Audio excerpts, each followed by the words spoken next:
traders, Mark Chapman here, the creator of the trademark Trap Traders concepts. Welcome to today's Trap Traders Trade of the Day analysis. Today's date is a sunny Friday the 22nd of September 2017. Goodness, the month's almost gone.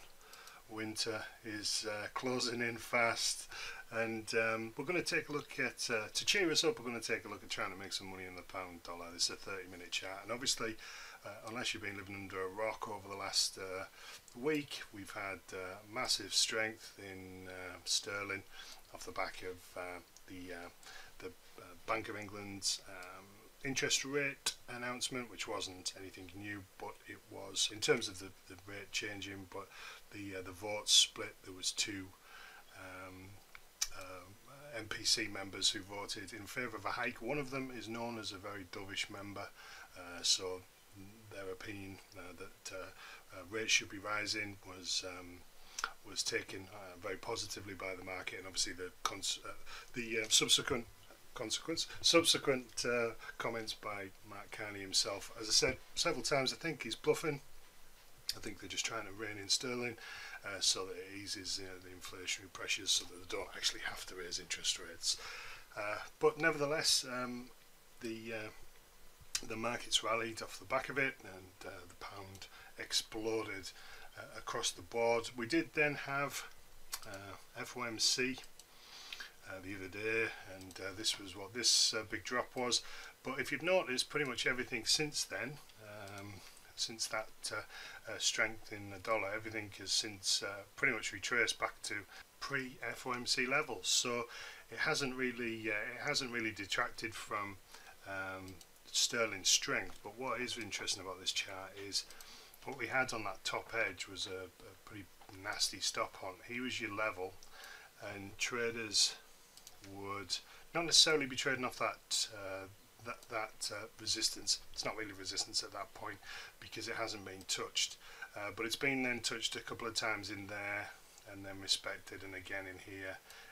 There's quite a few in here, but I can't really get all the arrows in, but you get the idea. And then it comes back again and holds. Now what's essentially happening is traders are going short in there. They have paid dividends on a couple of occasions, and if you were one of those traders and you were going short off here, the question is where would you place your stop loss, right?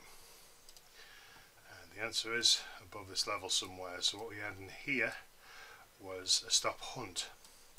So something big was able to do a lot of selling in there, and they are selling in the face of those buy orders, those forced buy orders, because if you're a seller in here or in here, then your stops equal buy orders, and if you're a big institution, you want to do a lot of selling, you need a lot of buying. So this was the stop hunt in here. And then it sold off, and anyone who was sort of trying to get short in there, especially in this area, got creamed, and the market went without them. Now then, that's the stop hunt to the top edge, but we've had one more interestingly since then on the bottom edge. You see that? Bad boy right there.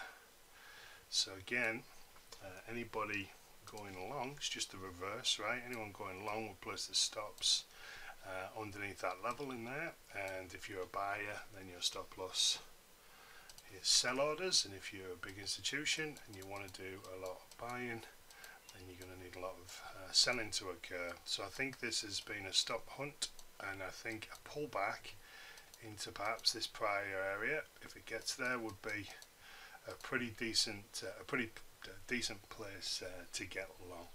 So if you'd like to come and join me in my brand new inner circle to learn these tactics in more detail, then come and say hello by clicking on the link below. If you like the video, like it.